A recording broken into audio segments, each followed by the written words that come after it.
बच्चों, मैं हूं ऋषभ शुक्ला, आपका इकोनॉमिक्स टीचर और स्वागत है आपका इस चैप्टर के पार्ट 5 में। बच्चों, हम लोग डिस्कस कर चुके थे कि क्या थी आपकी इंडस्ट्रियल पॉलिसी, क्या थी आपकी ट्रेड पॉलिसी। अब हम आज बात करने जा रहे हैं कुछ डेटा की। डेटा क्या रहे हमारे 1950-51 और 1990 से 91 के बीच के। उसके बाद हम बात करेंगे कि ये जो लाइसेंसिंग पॉलिसी थी, क्या इससे कुछ ड्रॉबैक भी रहे इसके, और ओवरऑल हमारा जो चैप्टर था इंडियन इकोनॉमी 1950 टू 1990, इसका हम एक क्रिटिकल इवैल्यूएशन देखेंगे आज इस सेशन में। तो चलिए स्टार्ट करते हैं सबसे पहले हमारे जीडीपी कंट्रीब्यूशन डेटा से। तो बच्चों, ये आप याद कर लीजिएगा क्योंकि इस बुक में वही राजा है जिसके पास डेटा है, जिसके पास फैक्ट है, जानकारी जिसके पास है वही राजा रहेगा इस पूरी बुक में। तो चलिए देखते हैं क्या रहा GDP contribution by different sectors. तो यहां पर सेक्टर लिखे हैं एग्रीकल्चर, इंडस्ट्रीज और सर्विस सेक्टर। यहां पर डेटा गिवन है आपको 1950-51 और 1990-91 का। देखिए, एग्रीकल्चर में जहां 59% था आपके आजादी के जस्ट बाद, वहीं 1990-91 में ये पहुंच गया लगभग 35% के पास, यानी कि घटा है, ये नेगेटिव गया है। क्लियर?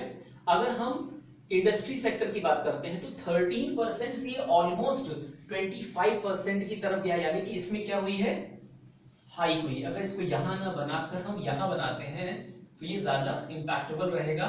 इंडस्ट्रीज क्या हुई है, अप गई, एग्रीकल्चर हुआ डाउन। आते सर्विस सेक्टर में ये 28% से बढ़कर हुआ 40%, यानी इसमें भी हुई हाइक। तो सबसे ज्यादा गिरावट जो नोटिस की गई बच्चों, वो नोटिस की गई एग्रीकल्चर में। अच्छी बात ये थी कि ये गिरावट जो थी ये सिर्फ कंट्रीब्यूशन की थी, ना तो इससे उत्पादन में कोई कमी आई थी, ना तो इससे एम्प्लॉयमेंट में कोई कमी आई थी। अगर आप बच्चों डेटा देखते हैं तो ज्यादातर हमारे पास पॉजिटिव डेटा है, यानी कि जो पॉपुलेशन ज्यादा से ज्यादा एग्रीकल्चर में लगी थी, अब वो आपके इंडस्ट्रियल और सर्विस सेक्टर में भी लग चुकी थी। आपने एक बेरोजगारी पढ़ी होगी, हिडन अनएम्प्लॉयमेंट। तो एग्रीकल्चर में आजादी के समय पे क्या था, हिडन अनएम्प्लॉयमेंट, जो इनके आने की वजह से 1990-91 में खत्म हुआ। तो ये तो बात रही हमारे डेटा की। अब हम बात करते हैं परमिट, लाइसेंस, राज। जी हाँ, ये राज हिंदी वर्ड है जिसको इंग्लिश में यूज किया गया। एक्चुअली ये था क्या, हुआ क्या कि जो बड़े बड़े बिजनेस हाउसेस थे, बिग इंडस्ट्रियलिस्ट थे, उन्होंने क्या किया, इस लाइसेंस पॉलिसी का मिसयूज किया। कैसे, चलिए देखते हैं। License policy was misused by big industrialist.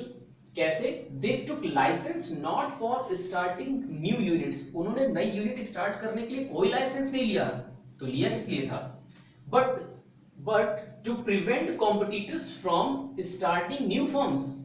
इसलिए नहीं लिया था कि उनको नया स्टार्ट करना था, इसलिए लिया था कि कोई और नई यूनिट इस्तेमाल या नई यूनिट को खोल ना सके, उनके सामने उनका कॉम्पिटिटर ना आए। इसलिए उन्होंने लाइसेंस लेकर एक एरिया कवर कर लिया कि अब इसमें कोई एंटर नहीं कर सकता। इससे हुआ क्या, the excessive regulation of what came to be. जब इसका एक्सेसिव रेगुलेशन होने लगा तो हमारे सामने क्या आया, परमिट लाइसेंस राज। जैसे गुंडा राज होता है वैसे ही इसको नाम दिया गया था, परमिट लाइसेंस राज, जिसमें बड़े बड़े इंडस्ट्रियलिस्ट की तानाशाही और गवर्नमेंट एम्प्लॉयज की मिलीभगत सामने आई। तो बच्चों, ये टॉपिक एक ऐसा टॉपिक है जिससे एक क्वेश्चन बन सकता है 1 नंबर का। क्लियर? तो हमें कोई भी चीज छोड़नी नहीं है, माइक्रो लेवल पर हमें बात करनी है। माइक्रो इकोनॉमिक्स की बात नहीं कर रहा हूं, मैं कह रहा हूं कि हर चैप्टर पे हमें मैक्रो से लेकर माइक्रो तक की बात करनी है, मतलब छोटे से छोटे पॉइंट पर भी बात करनी है, कुछ भी छोड़ना नहीं है। अब आते हैं कंक्लूजन पे। बच्चों, कंक्लूजन को इस तरह से ना पूछकर यह भी पूछा जा सकता है कि critically evaluate the economic Indian economy from 1950 to 1990। Question इस तरह से बन सकता है। तो ध्यान रखिएगा, जब भी क्रिटिकली इवैल्यूएट वर्ड यूज किया जाता है तो उसमें आपको नेगेटिव प्लस पॉजिटिव दोनों ही साइड्स बतानी होती है, बाद में अपना कंक्लूजन देना होता है। क्लियर? तो पहले पॉजिटिव एस्पेक्ट्स की बात कर लेते हैं। अच्छा पहले बात कर लेते हैं। The progress of Indian economy during first 7 5-year plans were impressive. No doubt, जो हमारी पहली 7 पंचवर्षीय योजनाएं रही पहली, दूसरी, तीसरी, चौथी, पांचवी, छठी और सातवीं, इसमें हमारी जो इकोनॉमिक ग्रोथ थी वो बहुत अच्छी थी, नोटिसेबल थी। Clear? Our industries became far more diversified. आजादी के समय से लेकर इस समय तक हमारी जो इंडस्ट्रीज थी वो कैसी हो गई थी? डाइवर्सिफाइड हो गई थी, मतलब और ज्यादा प्रोग्रेस कर रही थी। इंडिया बिकेम सेल्फ सफिशिएंट इन फूड प्रोडक्शन। किसकी वजह से था? Green revolution. क्लियर? इसके बाद बात करते हैं land reform results abolition of intermediaries. जब लैंड रिफॉर्म हुआ तो उसका रिजल्ट क्या आया? जो आपके इंटरमीडियरीज थे वो खत्म हो गए, और उसके रिजल्ट में क्या था कि 200 लाख जो टेनेंट्स थे वो डायरेक्ट गवर्नमेंट के कांटेक्ट में आए थे। क्लियर? टेनेंट्स की स्पेलिंग यहां पर गलत हो गई थी, टेनेंट्स।